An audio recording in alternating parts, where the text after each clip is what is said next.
Olá, bem-vinda, bem-vindo ao Elas Pautam. Nós vamos conversar nesta edição sobre um grupo de trabalho da Câmara dos Deputados que está analisando o projeto de lei que cria o Estatuto da Vítima. O objetivo da proposta é proteger os direitos de quem sofre danos físicos, emocionais ou econômicos por ser vítima de crimes, desastres naturais ou epidemias, como por exemplo a de Covid-19.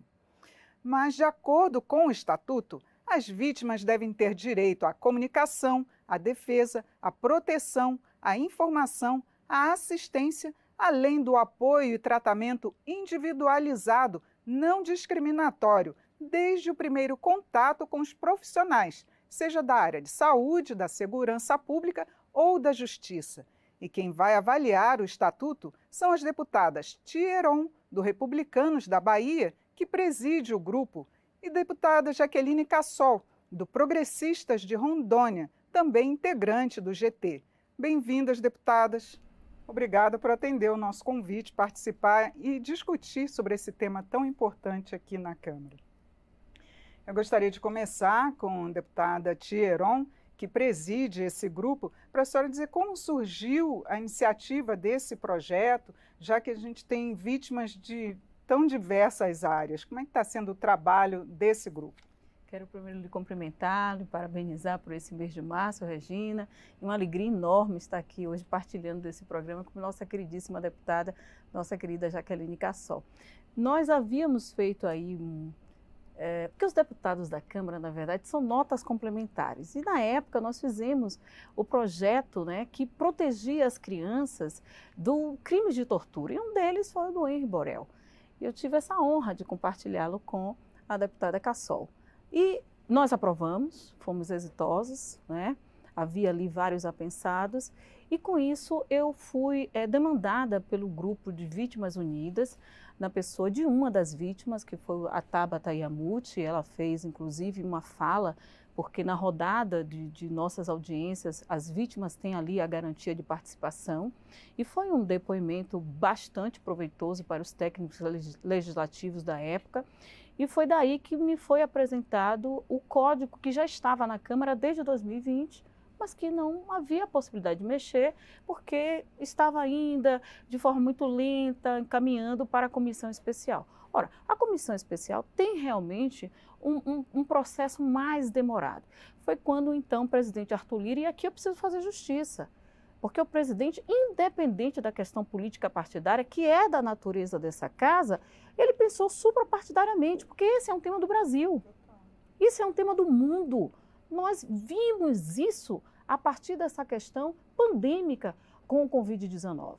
Então ele me demandou, dizendo: Tia Heron, vamos criar um GT, que é um grupo de trabalho muito mais prático, é composto ali por 16 deputados, né, todos com especialistas na área do tema, interessado com essa pauta, né, e ele teve o cuidado de olhar nominalmente cada um. Isso foi muito importante, tem acompanhado, e recentemente já cobrou. Cadê o texto? Está pronto? Então, o GT assim, está de vento em popa, nós estamos já numa reta final, logo para entrar em um requerimento de urgência. Nós temos aí um relator preparadíssimo, que é o deputado Gilberto Nascimento, né? A autoria, inclusive, desse estatuto, ele nasce do berço do deputado Rui Falcão, deputado experiente. Nós temos um apensado também muito mais estruturado, né, que é o deputado Eduardo da Fonte. Então, veja que tem uma gama de deputados extramuros do GT.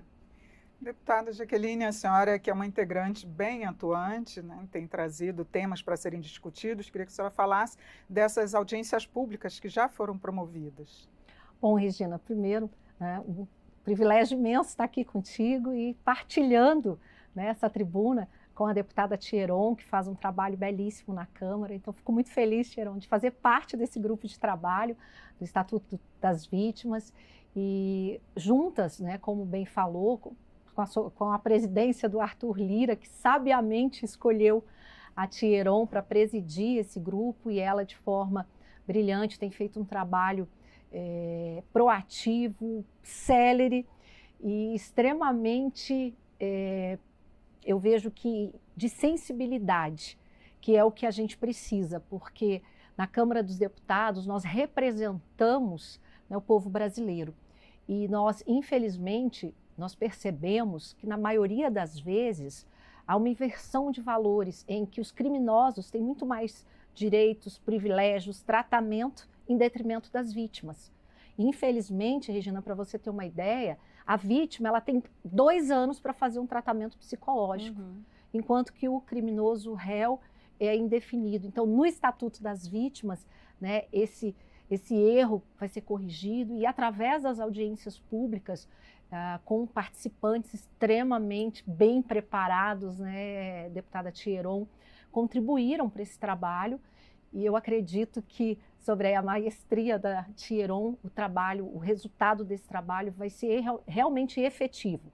Porque nós falávamos aqui nos bastidores, Thieron, sobre um outro projeto que tramita aqui na Câmara, que eu tenho o privilégio de ser a relatora do grupo de trabalho GT dos Jovens, e falando que a gente tem que ter a celeridade, mas a efetividade acima de tudo. Então, a gente espera que realmente, Regina, a Câmara tenha o plenário da Câmara, né, depois de aprovado o regime de urgência, tenha essa sensibilidade, assim como tem sido um trabalho fantástico na comissão. Bom, então vamos agora entrar efetivamente no estatuto, para a senhora dar mais detalhes para a gente, porque é um estatuto que vai abarcar vítimas de diversas áreas, não é? A gente citou aqui não só as de violência, que realmente a gente tem visto crescer muito, mas a gente tem na área econômica, na área de saúde. Como vai ser tratado no estatuto? Bom, primeira coisa que a gente precisa entender fazendo uma pergunta simples: e quem não é vítima? No Brasil, para que eu me coloque como vítima, eu tenho que provar que sou vítima. E isso por quê?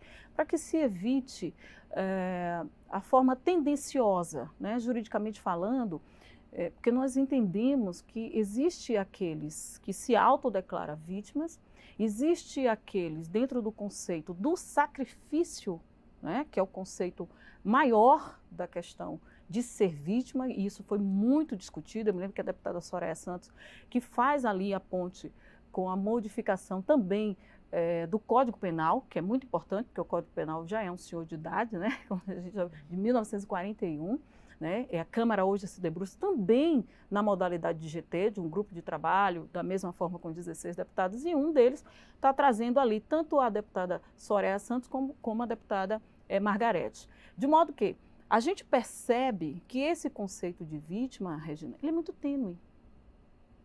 Porque não é só eu dizer que eu sou vítima. Como eu disse, eu preciso mostrar, apresentar a realidade desses fatos.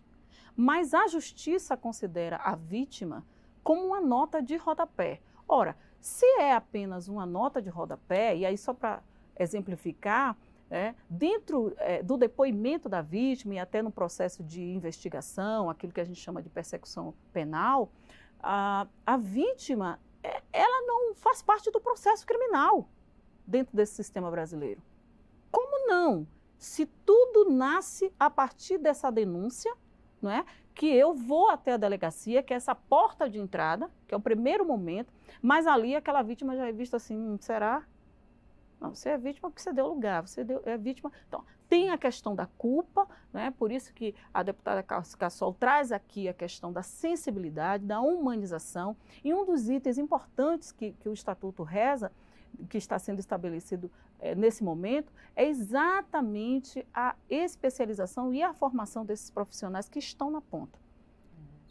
E talvez seja o que ela chama de efetividade, porque aprovar o Estatuto sem eu ter esse grupo, esses profissionais especializados, mas devidamente humanizados, entendendo o que é esse novo momento da vítima, porque o Estatuto está pegando, tirando do patamar pejorativo essa vítima, né, que sofre aquilo que a gente chama de revitimização, né? E a deputada Cassol também aqui já registrou, quando veja que no tratamento psicológico ou de assistência, ela precisa ter 2 anos, enquanto que o réu, não, vamos aqui, através de uma equipe multidisciplinar. Você veja que o olhar do Estado, ele precisa ser redirecionado, ele precisa ser ressignificado. É de fato uma correção necessária. Dentre essas modificações que o Estatuto traz, que é a formação e a especialização desses profissionais, com vistas a esse novo momento do olhar para com a vítima, ou dentro do estatuto, ou desse código, como queira chamar, ou desse marco regulatório, a gente também está preocupado com o sigilo dessa vítima. Que essa vítima fica muito exposta. E para mim, Cassol, é um dos pontos principais. Sem sombra de dúvida, é o acolhimento humanizado. Exatamente. Deputada, e então teria um conceito de vítima nesse estatuto? No caso, não corre o risco de haver, como a senhora mesmo falou, uma vitimização?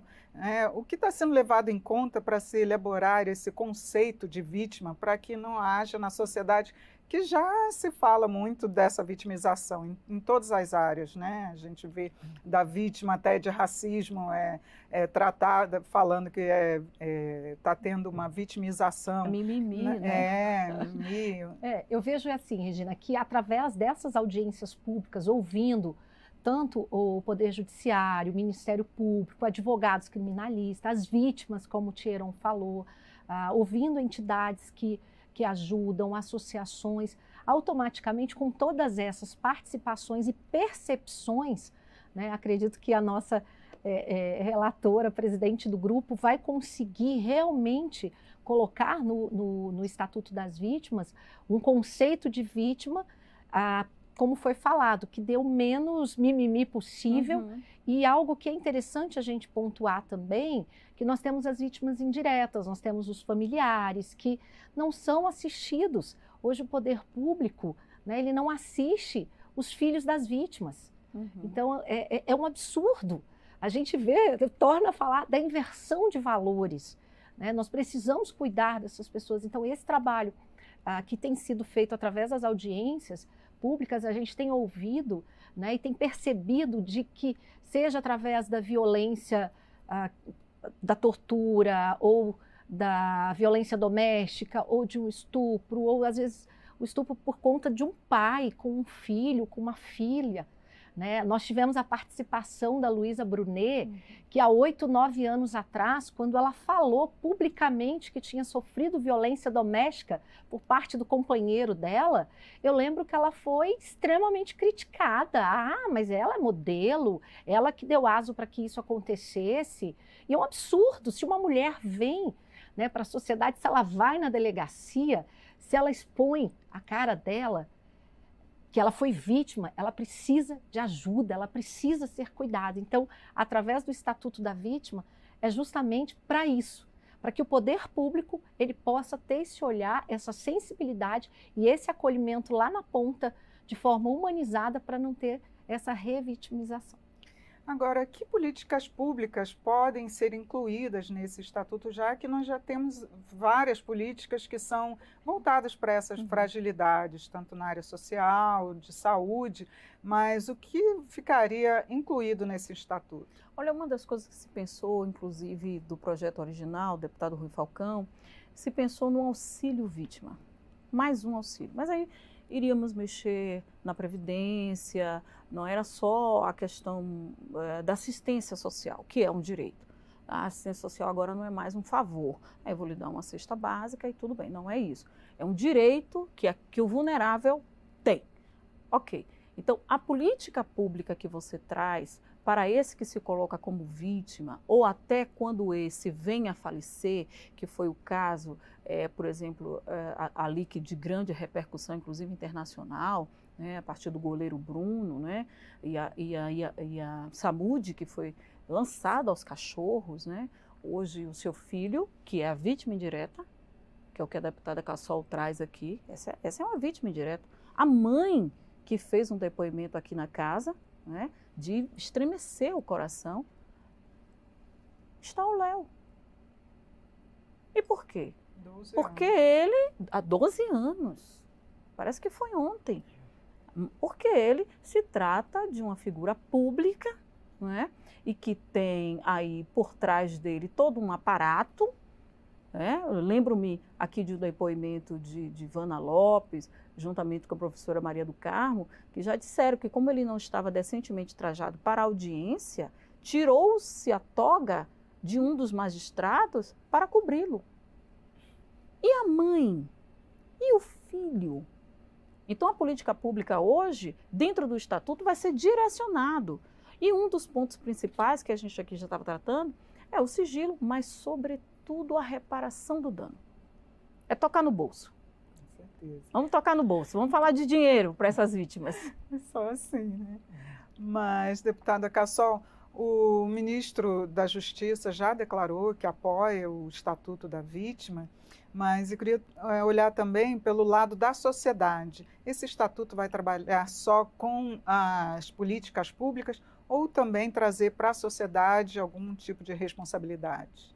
Com a fala do ministro, ele quer justamente a reparação do dano para a vítima, que é extremamente essencial, que também acabou de ser pontuado o caso, né, do filho da Elisa Samúdio e de tantos outros que a gente vê que ficam desamparados. E através dessa criação do fundo, né, que seria gerido tanto pelo CNJ quanto pelo Conselho do Ministério Público, uma forma de o valor que é arrecadado, na verdade não seria arrecadado, mas o valor que teria que se pagar iria para esse fundo e automaticamente o criminoso, ele além da condenação criminal, ele vai ser condenado também na reparação financeira.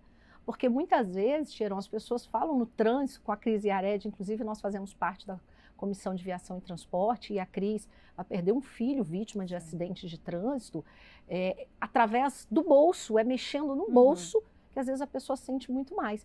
E infelizmente, a nossa justiça, eu sou advogada, posso falar com propriedade, o próprio Código Penal, em alguns casos de crimes, o tempo que ele fica preso é muito pequeno. Às vezes ele cumpre a pena no regime semiaberto, mas através dessa parte de condenação financeira, ele vai ter que ter a obrigação de reparar. Então é de suma importância e ter o apoio de um ministro, né, da Justiça, do governo federal, é extremamente importante no momento em que a gente, né, quer dar voz a essas vítimas, às vítimas indiretas, aos familiares e, acima de tudo, garantir efetivamente o direito deles, que é isso que a gente realmente está brigando, né, Tcheron? É o direito dessas pessoas e também através de um portal para que as vítimas saibam os direitos que têm, porque muitas vezes, Regina, a vítima ou a vítima indireta ou os pais não sabem nenhum direito, aonde vai buscar, a própria delegacia, quem recorrer, às vezes, né, na própria delegacia, ela é rechaçada, ela é revitimizada, né, como a gente vê recente, às vezes, mulheres vítimas de estupro que falam, mas você viu a roupa que ela estava? Gente, não importa a roupa que estava, ela foi vítima, né? Então é nesse sentido que a gente fica feliz de ter esse apoio do ministro da Justiça. Deputado Tcheron, queria falar também das vítimas da área da saúde. E nós vimos com a pandemia que o número de vítimas realmente extrapolou, e principalmente crianças e as vítimas indiretas, como a deputada Cassol citou aqui. Nós tivemos os órfãos da pandemia. Como o Estatuto vai tratar dessas vítimas indiretas, principalmente nessa área da saúde? Olha, essa casa tem produzido muitos projetos de lei, bastante interessante, que traz e que reforça, né, que dá uma musculatura ao Estatuto. Um deles é um projeto da minha autoria, né, que trata sobre os órfãos do Covid. O governo não gosta muito desse nome, mas também não teríamos um outro nome, né, que pudesse apertar esse botão, lembrar que nós estamos aí com uma geração sem pai, sem mãe e sem assistência e sem política pública e, consequentemente, as margens vão virar bicho e vai matar a gente. De forma bem clara, para a gente entender o que consequência nós teremos se essa casa não fizer uma intervenção. Então, um dos feitos que esse GT tem preparado é exatamente dar uma olhada nesse rol de projetos, né, que a casa possui para fazer um apensado que não me agrada muito o apensado, né? Com o apensado eu vou acumulando, criando ali uma pirâmide e vou tirando, inclusive, os objetos, né, do pensado legislador. Mas é como eu chamo de nota complementar ao Estatuto, né? Aqui foi se falado muito da deputada Cristiane Yared, mas nós temos tantos outros deputados que têm aí me procurado, que têm demandado e que têm dito, né, a importância de puxar, tirar da gaveta, né, projetos que venham dar todo esse tom diferencial para a construção desse código. A ideia é, de fato, fazer com que a vítima, de forma ampla, ou de um conceito amplo, independente de ser só mulher, nós dentro desse conceito, não podemos apenas tratar com esse recorte de gênero, né? Vamos dizer assim, ou trazendo só a criança, ou trazendo só a mulher. Nós tivemos, inclusive, um depoimento lindo de um senhor de idade, 62 anos, comovente, que sofreu abuso sexual desde os seus 3 anos de idade. E olharam para ele e disseram assim, tá, por que você não contou ao seu pai? Como se fosse simples. Chegar a dizer, papai, estão abusando de mim. Ora, ele nem sabia que estava sendo abusado, né? Então, trazer os projetos aí dos abusos, isso nós estamos deixando na mão da nossa coordenadora da bancada feminina, a deputada Celina Leão, porque esse mês de março também nos dá essa possibilidade, né? Inclusive para essa última reunião magna, certamente nós vamos ter presença confirmada dela, trazendo todo esse rol de projetos para não deixar escapar sequer um daqueles que possa atender e promover a garantia do direito da vítima. E uma outra vítima também, que a gente tem visto recentemente, são as vítimas dos crimes ambientais. De que forma, a senhora estava citando que as pessoas às vezes nem sabem qual o direito que elas têm, a quem recorrer. De que forma o Estatuto vai tratar também desses crimes ambientais, e não só esses promovidos por empresas, como ocorreu em Minas, mas também esses crimes que crimes não, mas essas ocorrências naturais que a gente viu em Petrópolis, que esse número de vítimas que nós temos, como que eles vão recorrer? Ter direito a quê? Então, Regina, justamente você falando da calamidades, os desastres, como ocorreu em Petrópolis, Brumadinho e tantos outros casos, através do portal, através do Estatuto, a ideia é que essas vítimas elas tenham, né, a certeza que elas vão buscar, né, ela primeiro saber que ela tem o direito. Então, quando ela busca isso, ela já sabe que tem um portal, alguém que vai falar, né, Tcheron, alguém que vai falar, olha, você tem o direito, elas vão buscar essa ajuda, e tanto as empresas que responsabilizadas, que tem a parte que vai responder perante a justiça, mas a parte principal também, que é a reparação do dano. Que a gente, esses dias eu lendo até uma matéria sobre Brumadinho e assistindo, né, alguns depoimentos de pessoas ali que falaram, olha, por mais que tenha uma certa, né, cuidado de, deu a casa, deu isso, mas e as pessoas que eu perdi? Né, essa reparação. Então, a ideia do Estatuto é justamente essa, além da parte de crimes de violência doméstica contra as crianças, contra, como foi falado, sem recorte de gênero, né, mas também essa parte da saúde, a parte de desastres e calamidades. Então, a ideia do conceito de vítima, como antes você perguntou, né, Regina, como seria esse conceito de vítima, é justamente, né, sobre esse olhar, de que a vítima, de num olhar mais macro, em que ele pode ser a vítima de um acidente, de um desastre ambiental, mas que foi ocasionado por uma omissão de uma empresa que não se preocupou, né, nos impactos ou na prevenção, e também o outro olhar sobre essa questão do penal. Então, o Estatuto ele vem bem completo, e através das audiências públicas, essa contribuição, né, tanto dos poderes quanto dos órgãos e das vítimas, é justamente, né, para quão mais efetivo e mais completo, né, Tcheron, seria quanto mais completo ficar, para poder realmente ser o Estatuto das Vítimas que garante o direito a essas vítimas. Sim, deputada Tcheron, para ver o reparo a gente precisa dos recursos. A deputada Jaqueline estava citando desses fundos, mas o Congresso definiria recursos também, por exemplo, de emendas parlamentares. Como ficariam definidos os recursos para essa reparação? O recurso precisa ter uma fonte, ela precisa ter uma origem. Inconstitucional seria criarmos um fundo, ou, como eu disse anteriormente, pensarmos num auxílio vítima, não é mais um auxílio, poderia se dizer assim. Não, a ideia é, de fato, quando a justiça, a partir da investigação criminal, dentro do sistema, porque se eu estou falando de sistema, eu estou falando de forma integrada. Não importa se eu estou em Rondônia, não importa se são as vítimas das enchentes lá no extremo sul da Bahia, fica mais próximo do Espírito Santo do que Bahia propriamente, né? Cidade importante como foi Teixeira de Freitas. Aí eu tenho um sistema integrado desde a delegacia à justiça comum. Ora, eu vou achar essa vítima a partir da investigação e garantir que ela tenha um atendimento, primeiro, multidisciplinar, a proteção do sigilo, porque, como eu disse, a proteção do sigilo, a vítima chega na delegacia e os seus dados todos vai para a mão, inclusive, do réu. O réu volta, identifica onde ela mora, né? Vai lá, ameaça, porque é difícil ser vítima.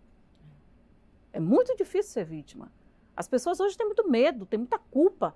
A primeira coisa que se passa na cabeça dela, meu Deus, eu acho que eu permiti, eu viabilizei, eu dei essa possibilidade de acontecer. Então, quando a gente pensa nesse recurso, é a partir do direcionamento do governo federal do fundo penitenciário, que está aí subutilizado. É um recurso importante que precisa ter um cunho social. Precisa ter um cunho social. A sociedade anseia por isso. Quantos e quantos processos de mais de 20 anos parados e que nós não conseguimos atender dentro do âmbito da reparação de danos, que é muito difícil de se fazer. Vou dar um exemplo simples aqui. Você sai para trabalhar, vai para a parada de ônibus com o seu aparelho de telefone celular, em algum momento ele toca, você precisa falar com o seu filho, com o seu esposo, ou você está ali parando para olhar sua rede social, seu WhatsApp, enfim. Vem um sujeito de lá, mal intencionado, de má fé, arrebata aquele aparelho da sua mão. Quando você vai prestar a queixa, leva-se tanto tempo que o sujeito vai deixar para lá. Abre mão do seu direito. Abre mão do seu direito. Quem vai reparar meu aparelho? Não, eu não faço mais questão. Nós já estamos hoje vivemos isso nesse século. Então o Estatuto barra isso. O Estatuto diz, você foi lesado, você foi sacrificado, você sofreu dano, então só um momento porque você tem direito. E vem esse portal através do Ministério Público dizendo a isso, a isso, a isso, a isso, a isso. Porque isso vai empoderar a vítima, isso vai fortalecer a vítima, isso vai fazer com que ela tenha confiança, inclusive na justiça, porque hoje eu já não posso fazer justiça com minhas próprias mãos. Não existe mais o processo deliberado de eu chegar e dente por dente, olho por olho. Não existe. Então eu tenho que confiar. Isso, na verdade, Cassol, é um resgate, inclusive, às instituições que estão aí aptas para dar um amparo legal. Deputadas, muito obrigada pela participação, esclarecimento sobre esse Estatuto da Vítima que está em tramitação aqui na Câmara. Obrigada, Regina, nós agradecemos muito. Quero cumprimentar cada membro desse GT, na pessoa da nossa deputada Jaqueline Cassol, que tem assim sido um membro importante, inclusive o último requerimento, ela traz uma vítima também de repercussão nacional e internacional, que é a Luísa Brunet, de uma senhora participação. Isso para nós é um ganho enorme, porque reflete na vida de tantas outras mulheres, sobretudo também dos homens, vítimas desse processo no sistema criminal. Verdade. Obrigada, Regina. A Tia Heron, como eu falei antes, privilégio estar aqui dividindo com ela e também dividir esse trabalho, né, do Estatuto das Vítimas, podendo dar voz às tantas vítimas no nosso Brasil e principalmente como parlamentares, como deputada, a gente podendo aprovar um estatuto de tão grande importância. Então, fico muito feliz. Gratidão. Eu conversei sobre o Estatuto da Vítima, que está em grupo de estudo aqui na Câmara dos Deputados. Foi com a presidente do grupo, a deputada Tia Heron, do Republicanos da Bahia, e com a integrante também do grupo, deputada Jaqueline Cassol, do Progressistas de Rondônia. Eu sou Regina Assunção, agradeço a sua audiência. Até a próxima.